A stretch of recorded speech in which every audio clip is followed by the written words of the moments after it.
you guys for my Thursday fasting Q&A. So if you're new to my channel, welcome. Let me start off there. And here's what I do on Thursdays. I come and answer your fasting questions. So my team will put a post in the community section on Thursday morning. If you have a burning question, the best thing to do is put it in the comments there, because I address those questions first. And then I'll get to, if we have time, I'll get to the questions that you have here live. And if you guys, hopefully if you've been following my channel for a while, are seeing that each week I have a different theme. And the reason that I do that is there's, in my opinion, sort of two ways we can approach a YouTube channel. One is we can just pick videos here and there and go, oh, I like that, and then go down a rabbit hole of more videos on that topic. Sometimes we pick one video and then we move on to another channel.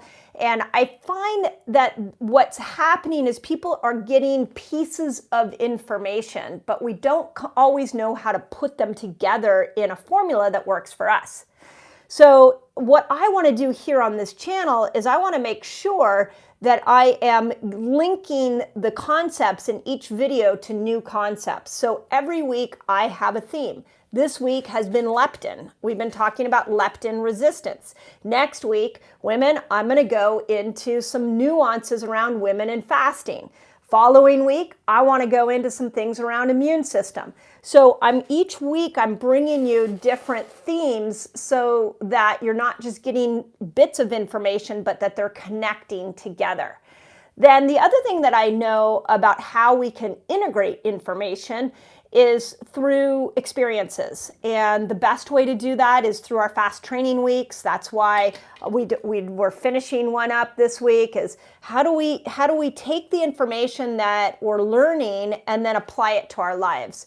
Because I don't want this to just be a channel that entertains you. I want this to be a channel where the information changes your life. So if you haven't kind of figured out my formula, I just wanted to bring that to your attention. Now, I'll also say one other thing. If all of this information is helpful, but you need more guidance, that's why we created the Reset Academy. So just join me over in the Academy, and that's where we have guides, where, like, actually when I get done with this call or this live, I'm heading over to my Academy call, and this is where people ask me questions. I go deeper into teachings. Some stuff I can't teach on social media, some things that take longer than a 10-minute video. So there's a lot. If you're into this information, come over there. Okay, but what I really want to talk about today is leptin. I want to give you guys an overview, and then I'll open it up for questions. When it comes to using fasting as a tool to lose weight, I want you to realize that you're trying to have an influence on your hormones. And up until, I feel like recently, we have been really talking about the effect that fasting has on insulin. And those of you who followed my hormonal hierarchy, or if you got the Menopause Reset book, which you can actually now pre-order on, it's all on a bunch of different stores. But if you just put Menopause Reset in it, we'll make sure you get a link. But in the Menopause Reset, in the books on hormones, or on the videos on hormones here, I've talked about this hormonal hierarchy, where certain hormones influence other hormones. And in that hormonal hierarchy, there is a hormone that I've left out. And I actually think in the hierarchy, it's right next to insulin. And it's insulin and leptin, and they really work hand in hand. And if you can get these two hormones under control and balanced, then you can balance your sex hormones, your estrogen, progesterone, and testosterone. So I wanted to open up the discussion this week on leptin. Let's talk about what leptin resistance is. And here's the most simple way for you to understand leptin resistance. Insulin is your fat storage hormone. So the analogy I used on my Instagram reels this week was, remember when we were all going to the store buying a bunch of toilet paper? We thought we'd be like out of toilet paper. At least here in the US we were. We were like freaked out at the beginning of the pandemic we were going to be out of toilet paper. So everybody went to the store. They bought a ton of toilet paper, and then they came home and they had to store that toilet paper. So they started to put it in the cupboards.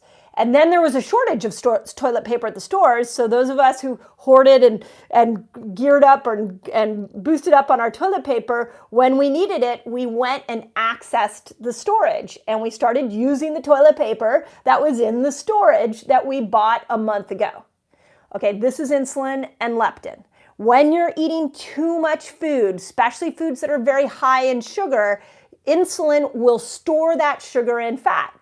And when you come to fasting and you bring your blood sugar down and you add on to that some ketogenic living and you're not making these big spikes of blood sugar, now you need leptin to go find the sugar it stored years ago. So it's leptin is the hormone that will go find the toilet paper you stored. Insulin is the equivalent to storing the hormone or the toilet paper. So you need both of them.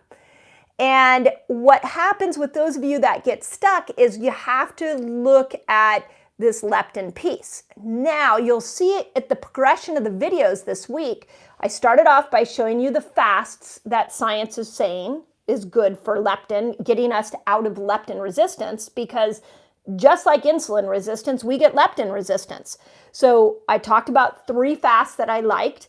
Then on Tuesday, I talked about 4 different food styles that I felt that I'm seeing from research that's really powerful for getting you out of this leptin resistance. Yesterday, I talked about sleep, because for leptin, sleep actually is a big part of leptin resistance, and how you sleep. It's not always how much you sleep. So I talked about that yesterday. Today, I talked about, I think today actually might be my most favorite video. I talk about how we can move ourselves out of leptin resistance using a protein called BDNF, and how can we access BDNF. Tomorrow I'm going to summarize all of them. I'm just doing my checklist. So do this, do this, do this.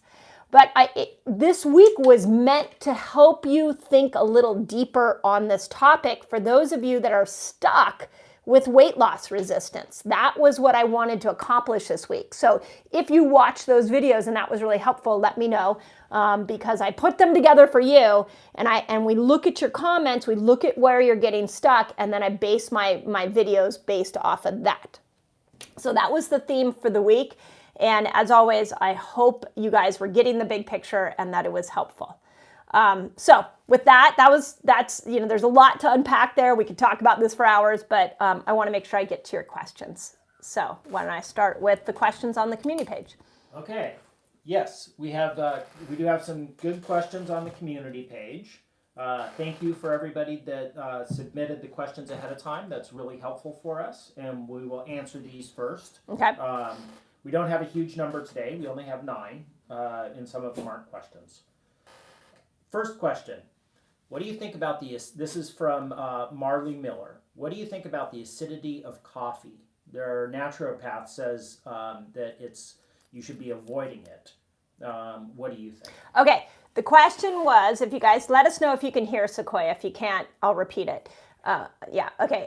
Acidity of coffee was the question. So here's what I would say is that if you have a healthy gut and you're drinking 1 cup of coffee a day, maybe even 2, and it's organic coffee that's mold-free, your gut's going to be just fine with the acidity of coffee.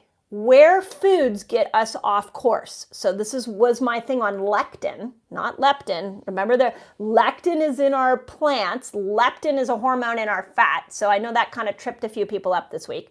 But when we react to oxalates, when we react to lectins, when we react to gluten, when we react to peanuts, like food allergies, when we have problems with certain foods over and over and over again, it's usually because the terrain on the inside of your gut is out of balance.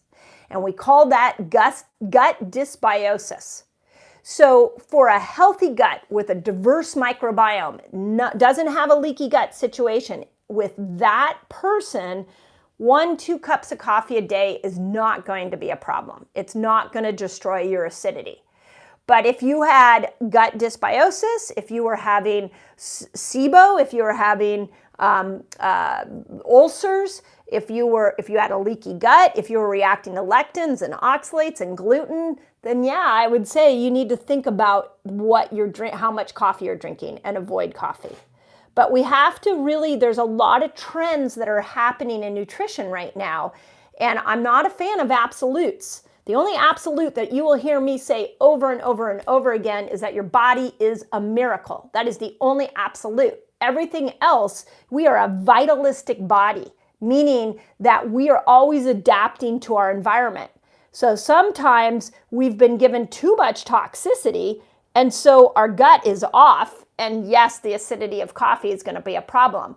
And then sometimes our stress is down, we've cleaned up our diet, we've fasted, we've been taking things like ion biome to restore fix a leaky gut. We have a cup of coffee, it's not going to be a problem. So that would be what I would say. Now, I do want to say your naturopath probably knows you better than I do, for sure. But if you're asking my opinion for how coffee and acidity works for the majority of people, that would be my answer.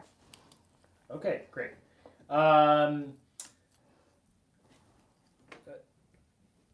Christian, I'm not sure exactly how they would want it pronounced.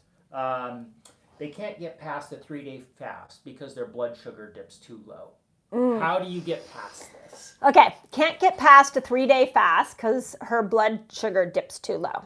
Okay, so let's talk about hormetic stresses again. The hormetic stress is such an important concept. Please, if you haven't watched the video I put out this morning, go watch it because hormetics, every answer lives in a hormetic stress. So your body was built to heal under small amounts of stress. So when you have little moments where, when you first came to intermittent fasting and you started to fast, it was a little uncomfortable, but then your body healed and it got more comfortable. So then you could go into longer fasts. So when somebody is going to a 3-day water fast and they're like, I'm good on day 1, I'm good on day 2, day 3, I crash. What I would say is go to that edge where you feel like I need to break the fast. Maybe your blood sugar numbers are showing you need to break your fast. And be proud of yourself. Know that you pushed yourself to the hormetic stress, but now all signs are showing that you've gone past the hormetic stress and now you're just in stress. And in stress, the body doesn't heal. In hormetic stress, it heals. In chronic stress, doesn't heal. It disintegrates. It actually disease builds. So honor the fact that maybe if you went 72 hours this time, maybe next time you should try to see if you can go 75 hours and then call that a win. And then the next time, can you go 80 hours? Great, call that a win. So that would be my first thing I would say. The second is really in between these 3-day fasts, really focus on stabilizing your blood sugar. And there are 3 key parts to stabilizing your blood sugar. Make sure you're not eating refined flours, sugars, those kind of things. Make sure the second part is make sure you're eating only good oils, not bad oils, and make sure your toxic load hasn't reached a really high place. So don't eat toxins, don't put toxins on your skin, don't use toxins in your cleaning supplies, don't have toxins in your water, don't have toxins in the plastic bottles you're using. So look at your toxic load. And if you do those things, you should eventually over time be able to get over a 3-day water fast. We have found in the academy that if you're listening to this and you're like, I'm doing all that, then it's a toxic issue and you got to come and start to detox. And that again is why we do what we do in the Toxin Reset is we teach people how to detox. But try those other things first and see if that works. And then if that's not working, let's detox you. Okay. Got to go back and forth between different screens here to get to the questions. This is from Kathy Bukhari, who's in our academy. I don't know if you want to answer this question now or wait till our call, but she wants to know about, is there a test for leptin resistance? Yeah. Kathy's actually is a great question, Kathy. So leptin resistance, can we test for it? You can test for leptin levels, and it'll tell you if your levels are really high. The thing is, what do you do once you get that information? So I feel like that about all different forms of testing. There's a bazillion different functional medicine tests you can do. So the question is, Kathy, if you're like burning to know, we'll chat about it on the next, on our academy call. We'll talk a little more about some of those ways. But I would say that one of the things to realize is that if you sense you're leptin resistant, first, try the tricks that I laid out this week. So tomorrow, I think there's about 12 different strategies. I created a checklist. So just go down each strategy and make sure you're going through those. The other real trick with leptin is the metabolic switching. So that's what I talked about today. And then the third thing, if you want to test, it's possible to test. The question is, what do you do with that? And some of the people in our academy, some of the patients in my clinic, they've tested it, and then the solution is still the same. So. Okay. This is from L. Smith, and this is the kind of thing that we work on in the academy, but let's see what we can give them. They had bariatric surgery in 2014, and wanting to fast for metabolic and overall health, but wondering if the reduced stomach capacity will affect their feeding window and how much they can eat, and what should they be looking for in terms of the nutritional value of the foods when they do eat.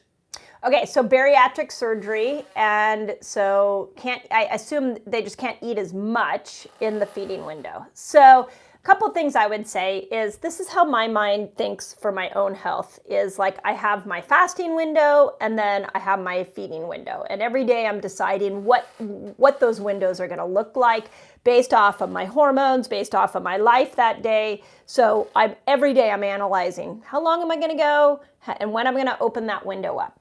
Once you make that decision to open up the eating window, what you might have to do is start to just have small meals throughout the whole eating window. That would be okay. So when we look at something like, let's just take the macros of ketobiotic living. If you look at the macros of ketobiotic, I have you stay under 50 net carbs, I have you stay under 50 grams of protein and over 60% of your food from good fat.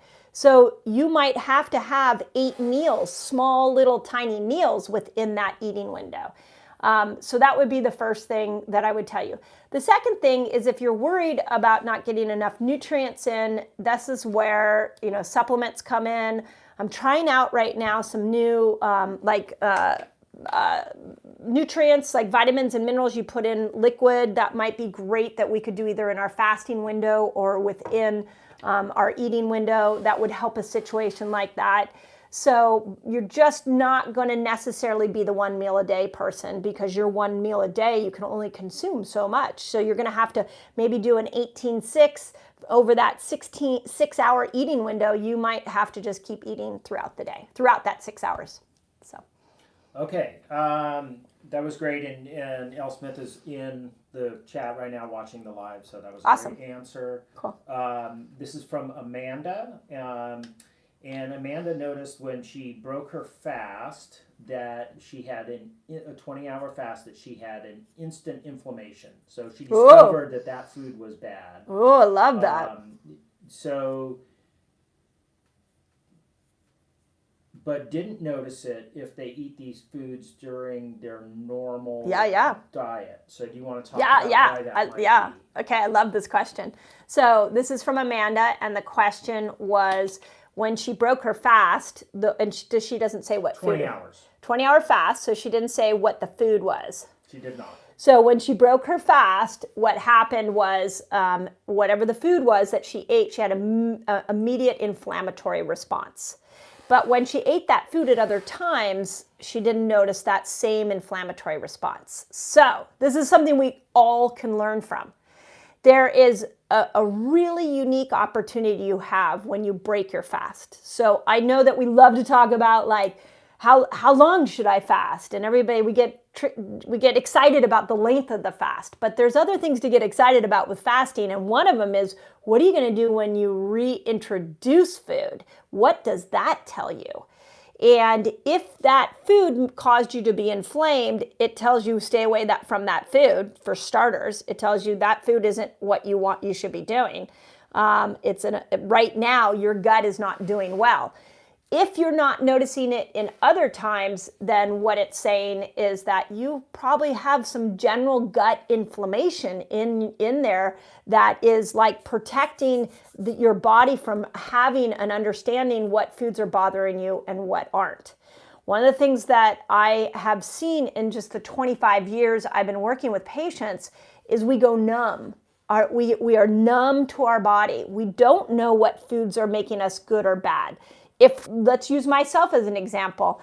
I really like to stay off of gluten. It's just not something I do well with.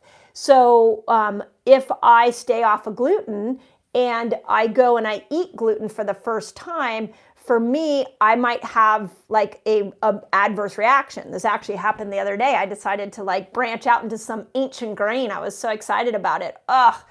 Did not feel good the next couple of days. But if I kept eating that food over and over and over again, the inner gut lining would create inflammation and I wouldn't react to it as much. So I wouldn't notice it as much. But that's not what we want. We want a sensor system in our body that says, hey, not a good food. So I would tell you, stay away from that food and really work on your gut health. And a really good start is Ion Biome. I've talked about this before. My team can put links in there. What Ion Biome does is it closes these barriers, and it starts to create like fertile ground for the good bacteria so that you don't react to foods as much. When you close the tight junctions, when you tighten them up in that inner mucosal lining, now undigested food won't get into the bloodstream as easily as well. So that's a really good place to start. This is why sometimes people go on carnivore, they do really well because they take all the offending foods out and all of a sudden the inflammation comes down. So that's a really awesome experience. I'm so happy that you had that aha. Now work on the gut, stay off of that food, and then in another month, try it again. Like try that food again, break your fast with that food again and see if you get that same reaction. If you don't get that same reaction, now the gut's starting to heal. And that's a really good sign. Okay. Okay. This is from Kim. After fasting for 22 hours, her blood glucose was 88 and ketones were 0.8, which are great numbers. Yep. You should be really happy with those numbers, right? Yep. But their morning readings were 82 and 0.3. And when they were fasting last week and shorter fast, they had even better numbers. Do you want to talk about variation? Who was it, Kim? Kim is her name, yes. Okay, these are good questions because there's like a learning opportunity for all of us here. So, okay, here's the first thing, and oh my gosh, I hope everybody's hearing this. So, because this will save you so much frustration. The more you become fat adapted, the more efficient your body will get at using ketones. So the first time you start to switch over from a sugar burner to a fat burner, and your body makes ketones, and maybe it's making ketones in a large amount, your brain is like a magnet for those ketones. Your brain's like, oh my God, ketones, I know what to do with this. This is awesome. And it will start to pull those ketones and use them for energy. When you're looking at your blood meter, it is telling you what is available in your blood. It is not telling you what your brain is using.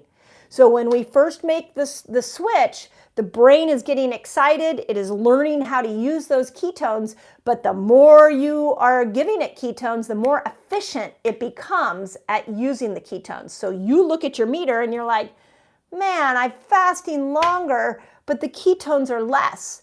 So don't get frustrated. That's a sign that the brain is using it. And this is where we want the ketones to go. So the ketones are a sign that the liver has switched over into fat burning mode. It is breaking fat down. It is making ketones from this breakdown of fat. Your brain is gobbling it up so that the brain can start to repair neurons that have degenerated up in there. And what's on your blood reader is less because the body has become more efficient. And that is a beautiful thing. So don't get upset with that one. That's a win in my book. Yeah, absolutely, I concur. And this is the last question we had that was pre-submitted, and it looks like we'll have time for only 1 or 2 questions from the live. Okay. So Asma wants to know if it's okay to drink bulletproof coffee during a 3 to 5 day fast. Okay, so bulletproof coffee during a 3 to 5 day fast. Now, if I was Dave Asprey sitting here, I would say yes. Do that. Now, and if you haven't seen the Resetter podcast or heard the Resetter podcast I did with Dave Asprey, please go listen to it. It's on iTunes because he's funnier than all get out. Because every time I would ask him a question about bulletproof coffee, he would say, I'm not saying this to sell my coffee. And I genuinely believe that from knowing who the type of person he is. So he believes if you can drink coffee, bulletproof coffee, and it allows you to fast longer, do it. We call that dirty fasting. And I would agree with a few exceptions. I would say yes. Okay, now let's ask yourself, what is it you're doing a 3-day water fast for? Are you doing it for stem cells? If you're doing it for stem cells and you're drinking the bulletproof, I don't think you're going to get stem cells. I don't think that's going to happen because the studies they didn't give them bulletproof diet. Walter Longo didn't give his people bulletproof coffee and then find a stem cell reboot. If you're doing the 3-day water fast for autophagy, maybe, okay, that we want to maximize autophagy. There's some science that coffee can contribute to autophagy. Yeah, that might work. If you're doing it, the 3-day fast to get more ketones, definitely. You can stay in this fat burning ketogenic pathway doing the bulletproof for 3 days and no food, you'll be fine. Autophagy, maybe. Stem cells, probably not. So that's how I would look at it. Okay, great. And Humble and Grateful, who's a regular I like watcher that and name. listener over here, has a question. Can you please address what to eat as our diet is to build muscle when losing fat? Healthy keto. Do you want to talk about what? Okay, so Humble and Grateful. They want to lose fat, but build muscle. Okay, so lose fat, build muscle is the question. First thing, make sure I did a couple of videos on how to build muscle while fasting. So I go through an exact protocol in that video. I really I don't know what your variation schedule is, but I really like people who want to build muscle where they go into these states of deprivation where they're fasting and then they're keeping their protein down. So maybe they're doing autophagy fasting for 3 days. And then the next day they don't fast, that maybe 13 at the most, but not a lot of fasting, and they protein load. And the best way to protein load is to do 20 to 30 grams of protein every couple of hours until you get to about 150 grams in a day. So I would also, on that day, keep your carbs under 50 net carbs and really focus in on protein. And then do that for a day. And then the next day, go into maybe a low keto with 15 hours of fasting. Do that for a couple of days. And so you're going back into restriction, and do that for maybe 3 days and then go back into a protein load day. So it's a way of using metabolic switching so that you can start to build protein. Now, I'm going to tell you a little hack that I learned in my discussion with Thomas Daylauer, who is this uber fitness buff. He likes to do a workout in a fasted state, and then after his workout, he only does protein. So that is another little hack that we're working with in the academy. Saturday mornings we work out together, and so we've all been experimenting with that.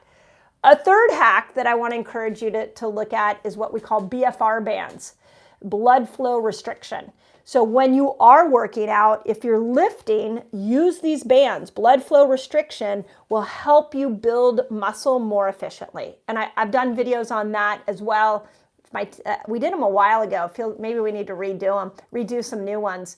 But if my team knows where it is, they can put the link in there. This is what we do in the academy, really trying to get into the nuances of this kind of stuff. But humble and grateful, like for you, what I would focus on is those protein load days, then surrounded by the fasting days, and then look at how you're working out. That's a beautiful combination.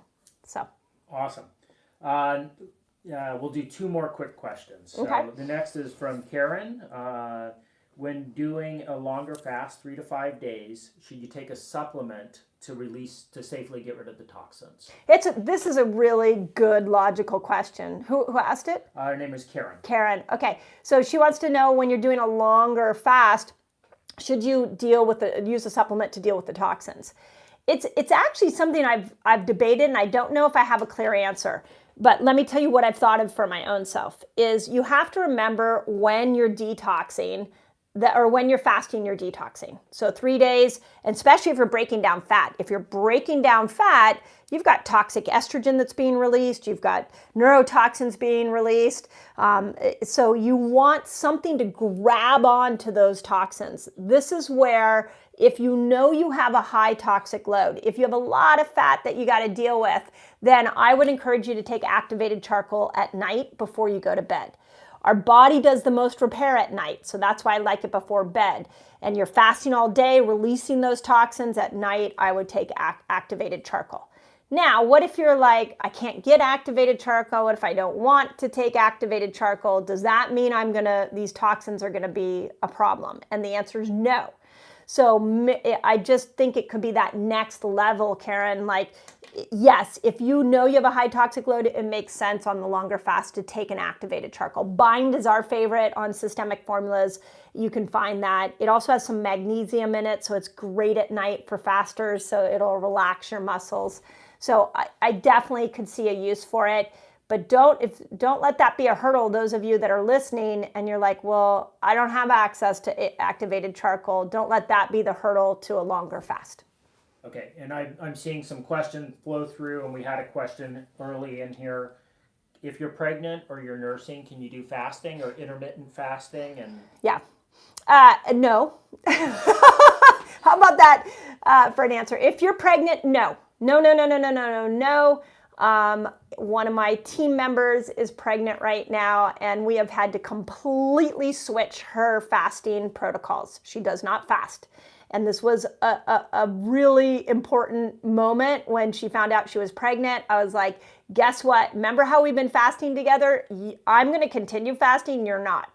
So we have snacks in her room, and she's eating breakfast. Yesterday I came in at 10 o'clock in the morning. She was eating whipped cream with berries. And I was like, yes, perfect. No fasting. Okay. So that's the first thing for pregnant women. In fact, you want to eat all day. You're growing a baby.